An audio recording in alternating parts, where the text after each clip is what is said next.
Hello and welcome back to the Blackburn End Podcast with our latest Behind Enemy Lines. It's another busy week in the Championship. You will see I'm not on my own. I'm going to let my guest introduce himself because they always make the error of introducing them and then tell them to introduce himself. So I will allow you the pleasure of that this week. Thank you, Mark. Hello, Chris here from the Albion Analysis podcast. Got any interest in in listening to the opposition's views? Then we are Spotify, Apple Podcasts, wherever you get your podcasts, and on Substack and on X. So feel free to check us out if that tickles your fancy.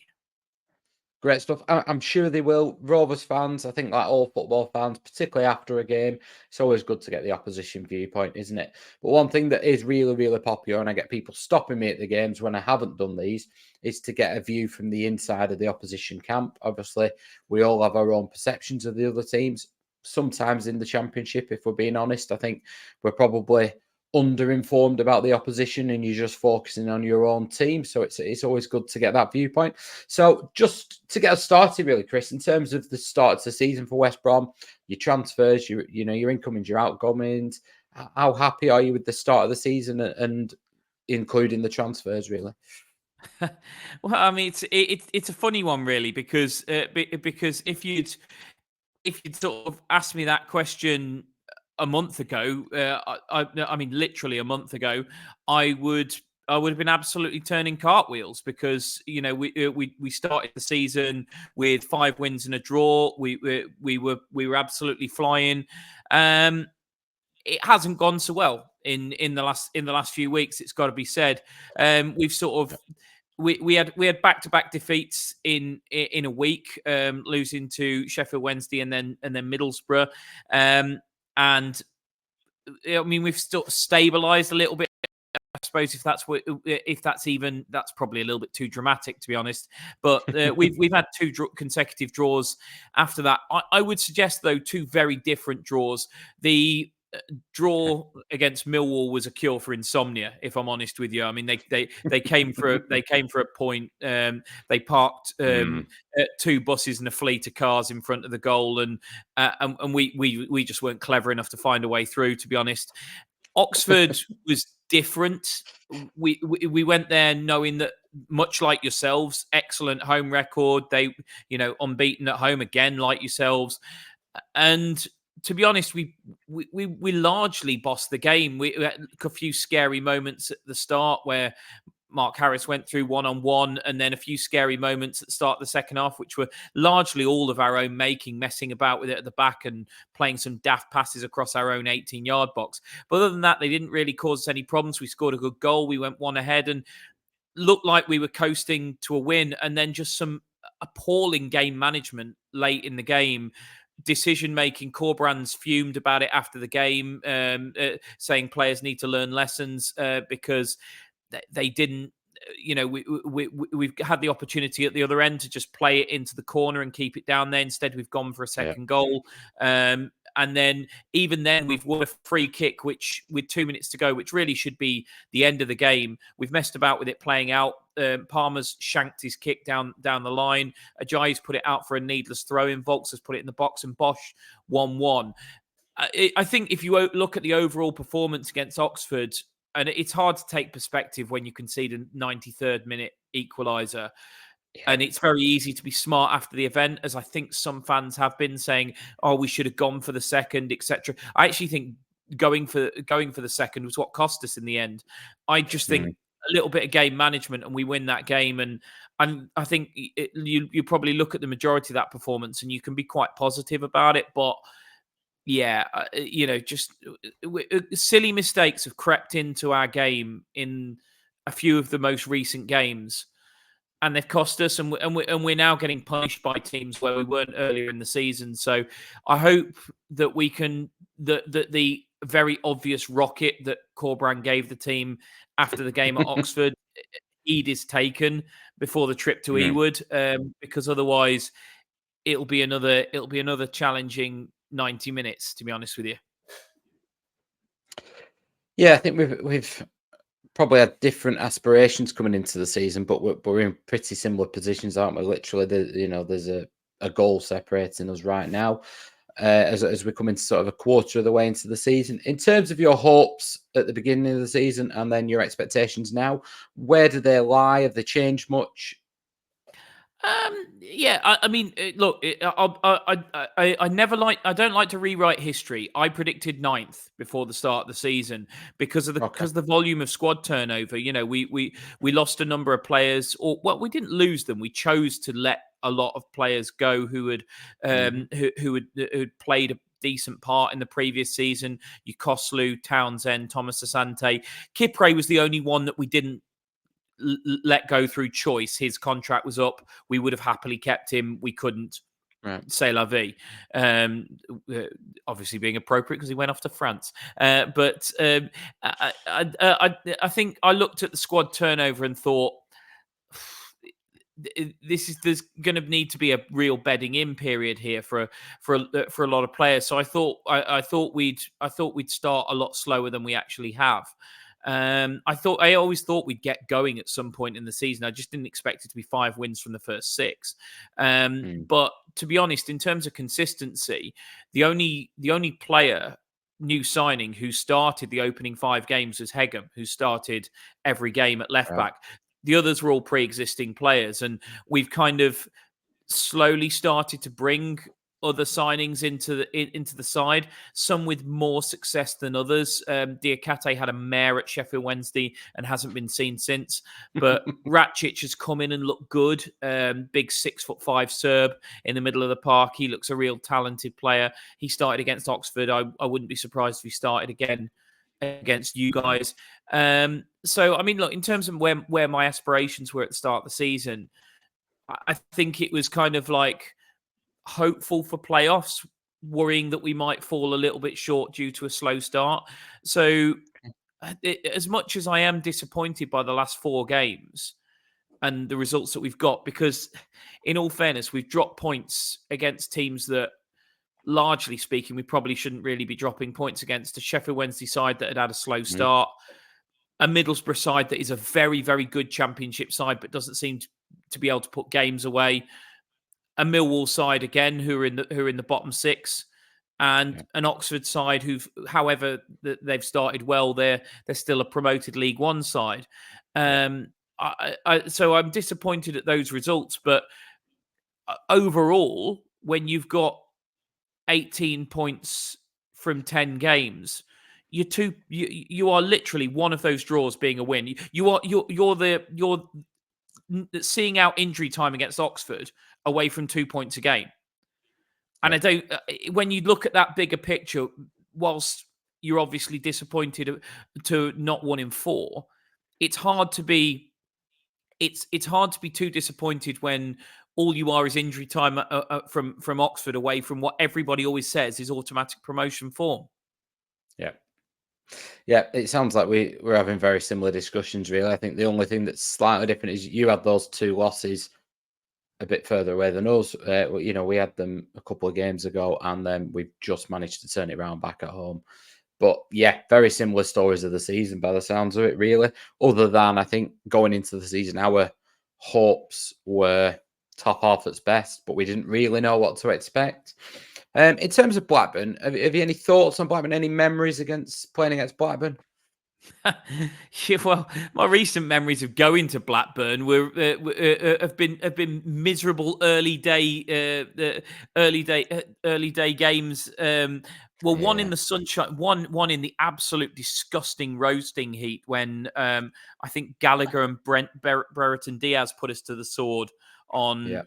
I don't know whether it was the opening day or it might have been the first away game, but we got beat. We got beat 2-1 anyway. We were dreadful, it was disgustingly hot, and it was one of those games where you just think, why have I stood in the searing heat to watch us play garbage for 90 minutes and get beat? Last season was, I think that was the opening day of the season. Last season was was a little bit frustrating. It was a similar story, really, shooting ourselves in the foot. So recent memories of Blackburn away is shooting ourselves in the foot. Obviously, at home last season was one of our best performances. I mean, we absolutely thumped you. I mean, I have to Yeah. say that was the point at which I thought Thomason is not long for this world, because Yeah. I haven't seen I was shocked. I know Smodics was out injured out ill that night, but you came to our place and I was thinking this is going to be a really tough game, and we walked all over you. I've never seen. That was probably our most dominant performance of the whole of last season. So it was funny, really, seeing two very different sides of Blackburn on the opening day, and then that team that came to us towards the end of Thomason's reign. I think other than that, really, I think it's just Albion players scoring belters at your place, really, isn't it? Alex Mowat with that thumper. What a goal that was from me. And then Peter Odemwingie and James Morrison both scoring screamers in the same game, which I think two guys scored a worldie in as well, didn't he? Seem to remember that being the game that we were all wearing two-game masks and you were all wearing Mowbray masks, I believe, at that point. Yeah, no. That was it was a bit later. It was a bit later. That was this was because Odemwingie was when we were staying up and staying at Well. This would have been probably under Roy Hodgson, I imagine. A few seasons later. But yeah, we won it very, very late on with a Peter Odemwingie curler from the edge of the box. But I think your goal was a screamer as well, if I remember rightly. I remember Jason Kumas scoring a belter at your place as well in a 1-1 draw towards the end of the season where we got relegated. So we haven't always won at Blackburn, but Albion players do seem to, when they score, they seem to be worldies, to be fair. Matt Phillips' goal last season was a cracker as well. A great goal. I mean, to be fair, I think if two guys scored, it definitely will have been a screamer. That's all we. Yeah, he didn't do tap-ins, did he, the lad? No, he didn't. But yeah, in terms of what you're saying about there, Thomason, the end of his reign. Yeah, I think you saw both sides of Thomason, and there was yourselves and Southampton that were very similar games where he insisted on playing out from the back, which I have no issues with in the right situation, but he just doubled down on it. And even when it wasn't working, it just got worse and worse and worse. And you kind of knew that the players had lost faith in it at that point, and that was it was one of our low points, really. Well, I think Bournemouth had recalled the centre half from you as well that week that we were playing you at the Hawthorns, and I can't remember who was at centre back, but they were a shadow of that of him. Remind me the lad's name from Bournemouth. James Hill. Yeah, James Hill, because I thought he was a really good player, but they recalled him that week, and frankly, you couldn't defend without him. Yeah, I mean, sometimes he was playing at right back as well, but we've not drastically changed personnel at the back, and we didn't, obviously, towards the end of last season. It was just Eustace taught them how to defend again and went back to basics to some extent. He'll still play out from the back if it's the right thing to do, but yeah, it was. I think we all knew the writing was on the wall. Let's put it that way. So in terms of the game tomorrow night, as we record this, I'll try and get it out this evening. So hopes, expectations, how do you think the game will pan out? Not necessarily result, but in terms of pattern of play, I think we adapt to the opposition. So if we know a team's going to dominate possession, we will allow them to dominate possession. We'll not try and have that battle. If they're going to let us have the ball, we will do that. So yeah, how do you guys tend to line up this season?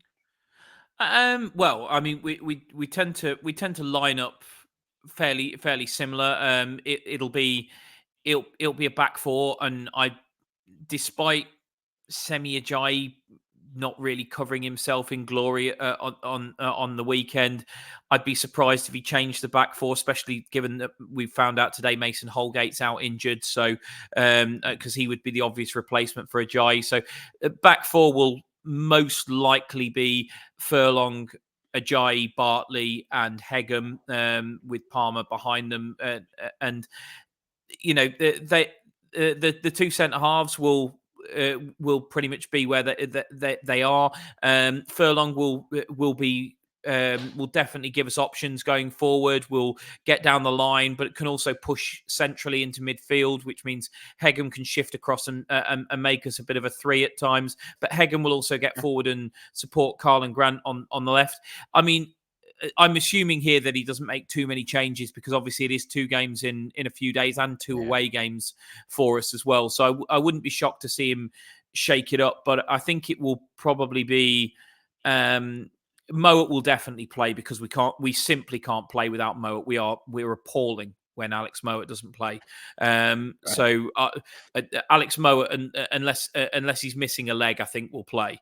But alongside him, I hope it's Ratchich because I thought he was really good against Oxford, but it might be Swift or he might switch Swift in for Dean Garner. I've got a feeling he will make one change in that central midfield somewhere, and then I hope the front 3 is our best front 3, which at the moment is Fellows, Maja and Karlan Grant, who frankly has been a revelation since he came back from his loan at Cardiff. I think most Albion fans would have driven him anywhere he wanted to go in the summer because he hadn't turned in a performance for us for about 2 years. But he's just come back a different player. I don't know what Corberan's done to him, but he was unreal against Oxford. He was our best player by a mile.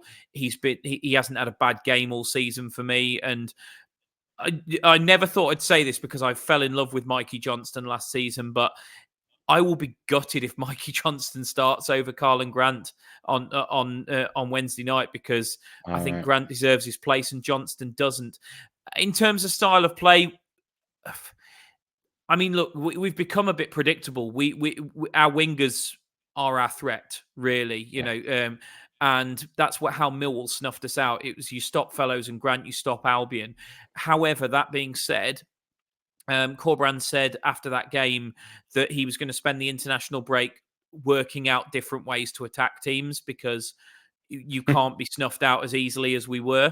So it'll be interesting if you do pretty much sit on the 2 wide men and say, right, we're going to stop you and let's see what you can do in other areas. Whether we've got solutions to that problem, because that was a real problem against Millwall. Their fullbacks had really good games. They got narrow. They were compact. They didn't let our wide men beat them, and we didn't know what to do beyond that. So that'll be interesting. I think in terms of where we can be hurt, to be honest, in recent weeks, the biggest area where we've been hurt is from messing about with it at the back and giving teams opportunities. And I wouldn't be. You say you're adaptable to the opposition, so I wouldn't be surprised to see John Eustace deploy a bit of a high press and say to your players, put pressure on their back 4 when they're on the ball, because Palmer, we haven't got a big man up front. As Maja's technically very, very good, but he's not Daryl DK. He's not that big physical presence. No. So we're not going to really want to go long from the goalkeeper. We're only really going to want to do that if you give us a high line and we can pop it in behind for Fellows to run into.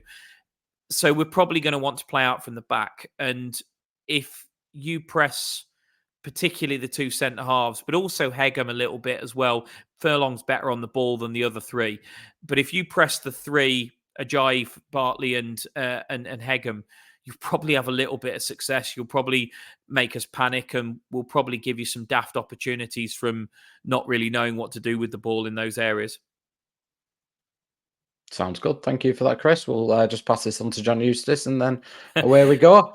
To be honest, I think if John Eustace has watched even half of the Oxford game, I don't think I've told. Believe me, I wouldn't come on here and give away any trade secrets. It was. I mean, it's become such an obvious tactic from teams in recent weeks. It really has. Like, it's become so clear that teams have worked out that we're genuinely, with the centre halves we've got and Hegem on the left, he's okay on the ball, but he's not amazing. Teams have just worked that out, which, to be honest, is part of why I kind of hope he leaves Ajayi out and puts Paddy McNair in there, because Paddy would be so much better on the ball, and you might not have anywhere near as much joy pressing us if he drops Ajayi and puts McNair in. Right. Interesting one. In terms of Corberan, I think he's somebody who is well respected in the Championship. I think somebody who most teams, if you lost your manager, you'd be delighted if he came in. Is that a fair reflection? Are you guys happy with him? I am. I look. I think there seems to be a vocal minority stirring up in the Albion support who I don't understand for the life of me. You look at what the job Corberan's done; it's unbelievable. Like, he took over with us bottom of the league. He got us to within one result of the playoffs. He then managed the team last season through the throes of a takeover, which was really messy, and he couldn't spend any money at all. He lost his best centre half and his captain in the summer, and he still got us fifth. And then we've started this season with 5 wins out of 6, and just because we've had a difficult 4 games, you've got some people. I don't know where their entitlement comes from, to be honest with you, who seem to think we should be waltzing through every game. You know, Slaven Bilic got us automatic promotion from this league, and he still went. I think it was 8 without a win at one point in that season. It happens. You have runs in this league, so I kind of hope they're just the vocal few, and I don't think they do speak for the majority of the fan base, but it's always worrying when you get these people who I think football, social media has given football a very entitled culture nowadays, and I think people on social media, everything's black and white. Everything has got to either be amazing or it's absolute disaster. It's either we're going to win the league or sack the manager, and there doesn't seem to be anything in between. And at the moment, some of the less considered members of our fan base, I would call them, some of the reactionary bunch, are in the camp of, oh, get rid of him because we haven't scored enough goals and we're not winning games at a canter, and we've gone 4 without a win, and these same people were posting memes of HMS walk the league and everything like that a few weeks ago. So, you know, which is it? The reality is the truth is somewhere in between. We're a team that has turned over, brought in 11 players in the summer. We are a bit of a work in progress because this is the first summer for about 3 years where we've actually been able to spend any real money. And even then, still had to get rid of a lot of players to be able to do that. We've had to get the average age of the squad down. We've had to get the wage bill down. And Corberan he's in mid process. He's putting something together. If we make the playoffs again this year, it's been a great success. And I don't understand anybody who says any different. But I love him, and I wouldn't swap him for the world. I genuinely wouldn't.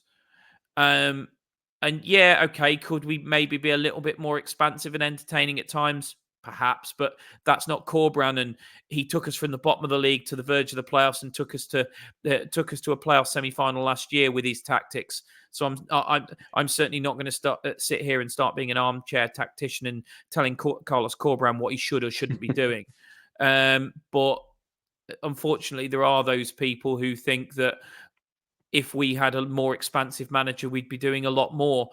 I don't believe that to be true with this with this squad, because let's remember the vast majority of this squad was bottom of the league under Steve Bruce, playing quite open football and losing 3-2 at home to Birmingham and 3-2 at home to Swansea. So I don't really understand where they're coming from. We're fifth in the league with 18 points from 10 games.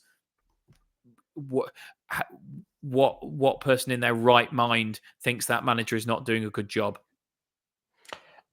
I mean, I'm absolutely astounded. I thought the answer will be a resounding yes from everybody. I think if he, like I say, if anybody lost their manager in the Championship and potentially even the lower reaches of the Premier League, Corberan's name will be thrown about, and you'd be happy with him. We certainly would have been. I didn't even think it was possible that we could have even entertained getting him from you. That's the kind of level we're at. I think Leeds talked about for him as well, and some of these clubs. So, yeah. I don't think anybody in the club, I think we're well run with a good owner now, and I don't think anybody in the club thinks that Corberan's doing anything other than a wonderful job. I don't think probably 70-75% of fans think anything other than Corberan's doing a wonderful job. But the fact is, then they're not the ones who take to their keyboard after every single game and thump out tweets that like I say, are just completely reactionary. Everyone's entitled to their opinion, but my opinion is that if you look at the bigger picture, I don't for the life of me see how Corberan is doing anything other than a wonderful job. If you take the last 18 months, only Leeds, discounting the promoted sides, only Leeds have got more points than us in the Championship over the last 18 months. What is there to complain about? Would you have taken basically being the second best team in terms of the teams that remain in this league? Of course you would. And nothing else makes any sense to me. No, I think you're spot on there, Chris. Okay, I'm going to ask you to make a prediction for tomorrow night's game. I mean, it's a tough one, isn't it? Because I'll be honest, I'm not especially confident. Because I think you're really good, and the last two times we've gone there, we've been bloody awful, and we've got turned over 2-1. I think I mean 2-1 has been the scoreline the last three times we've gone to Ewood. I think it'll be 2-1 again. I think whoever gets the first goal will win it 2-1. I don't know. I'm hedging my bets a little bit here because basically my head says it'll be a Rovers 2-1 and my heart's saying Albion. So I'm basically giving you two predictions, head and heart, but I'm saying 2-1 to whoever gets the first goal. Fair enough. We'll take that, Chris. For what it's worth, I think it might be a 1-1 draw, actually. And equally, I find going to the Hawthorns, as much as it's a very pleasant ground, equally as horrible as a Rovers fan. I think we've not had much success there either. So, but yeah, Chris, if you just want to remind everybody where we can find yourselves, and I'm sure they will pop in, particularly if Rovers get a win, they'll probably find their way into your accounts and just remind you of it. But it is always genuinely really good to get the opposition viewpoint, particularly after a game, to just sort of level where were we really good today, were we really poor, were they really good, those kind of things.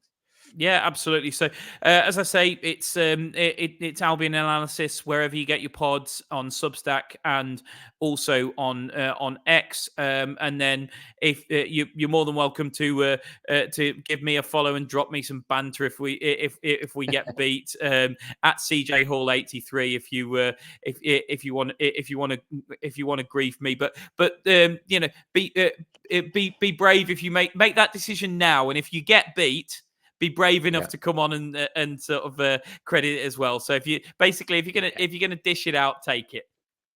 Yeah, I think, to be honest, we have some supporters similar to what you were describing in terms of Coberan, with the strange reactionary decisions sometimes in terms of their tweets, but generally speaking, they're pretty respectful.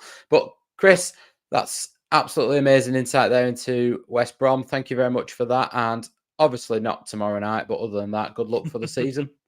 No, ditto to you. Like I say, I hope it's the same as the last time we played you tomorrow night. But other than that, really, good luck for the rest of the season. And look, Keith Downing in particular is a good mate of mine from my time working at West Brom. So I genuinely would like to see nothing but success for Blackburn, because Keith is one of football's nicest men and he deserves nothing but success. Good.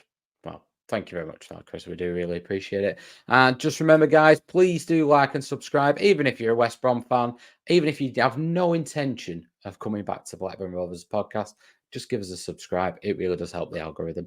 But yeah, thank you, Chris, and thank you to you for watching. And we will see you very soon for a match preview of Saturday's game against Watford.